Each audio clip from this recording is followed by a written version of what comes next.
Good morning students. तो आज हम लोग पढ़ने वाले हैं एपी के एन पदों का योग। एपी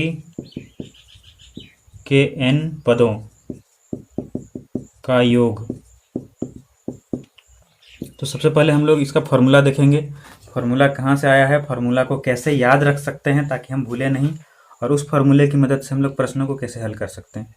तो देखिए, इस तरह का जो फार्मूला है उसका यूज कहाँ पे होता है। जैसा कि मान लेते हैं कि कोई भी बच्चा पढ़ना शुरू करता है तो पहली से पढ़ना शुरू करता है, तो पहला में मान लेते हैं 100 रुपया स्कॉलरशिप था, दूसरा में 150 होता है, तीसरा में 200 हो जाता है। तो इस प्रकार से बढ़ते जाता है। तो 10वां तक जाते जाते यदि मान लेते हैं कि वो उन सभी रुपयों को बचा कर रखे तो कितना हो जाएगा। तो इसका योग हम लोग कैसे ज्ञात करेंगे, तो इसमें ये मददगार साबित होगा। तो एपी के एन पदों का योग हम लोग कैसे निकालेंगे, तो इसके लिए हम लोग को व्यापक जो रूप है एपी का उसको हम लोग को लिखना होगा। तो व्यापक रूप हम लोग जानते हैं क्या होता है। ए, पहला पद के लिए ए लिखेंगे, फिर दूसरा पद इसमें जोड़ेंगे ए प्लस डी, ये दूसरा पद हो गया। फिर तीसरा पद हो जाता है ए प्लस 2d, तीसरा पद के बाद हो गया चौथा पद a plus 3d plus plus dot dot dot, और लिख सकते हैं हम लोग ए प्लस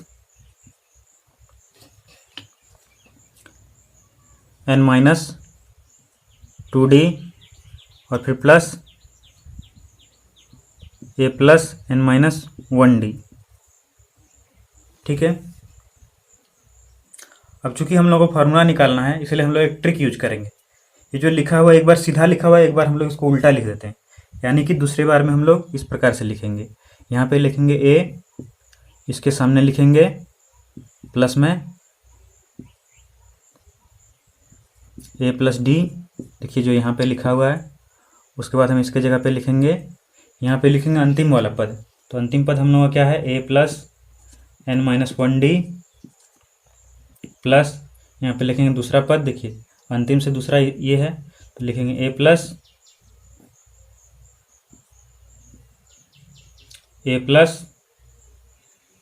n माइनस 2d, इसी तरह डॉट डॉट डॉट ही बढ़ते जाएगा प्लस में। तो अब देखिए इसको हम लोग जोड़ देंगे तब क्या हो जाता है।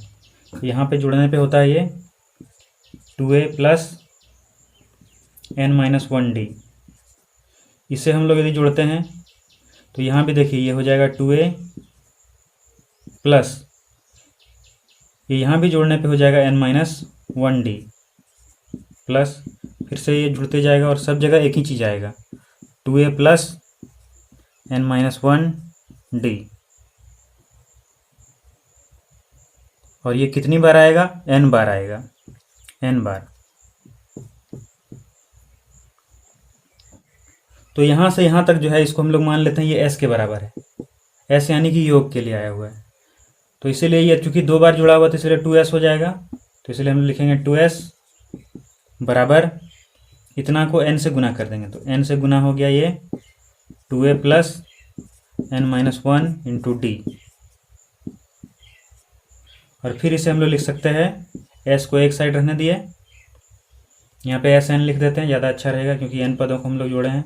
एस एन बराबर इसीलिए क्या हो गया, ये देखिए यहाँ पे 2 गुना में इस तरह के भागा हो जाएगा। तो n बटा 2 गुना 2a plus n minus 1 into D. तो इसीलिए जो n पदों का योग होता है उसका फॉर्मूला यही होता है। तो इसे आप लोग याद रख लें, इससे बहुत सारा प्रश्न हल होगा। या फिर इस फार्मूला को हम लोग और एक तरीके से लिख सकते हैं।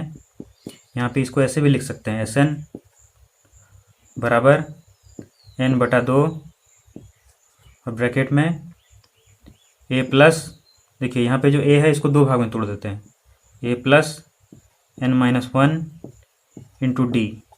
तो इसलिए ये क्या हो जाएगा, एस एन बराबर n बटा 2 ब्रैकेट में a हो गया, और यहाँ से यहाँ तक के बदले हम लोग लिख सकते हैं l यानी कि लास्ट टर्म, अंतिम पद। तो इसीलिए इस फार्मूला का भी यूज हम लोग कर सकते हैं। तो जहाँ पे जो फार्मूला लगे, जो आसान लगे उसका यूज करना है। यहाँ पे l जो हो गया सो हो गया अंतिम पद, अंतिम पद।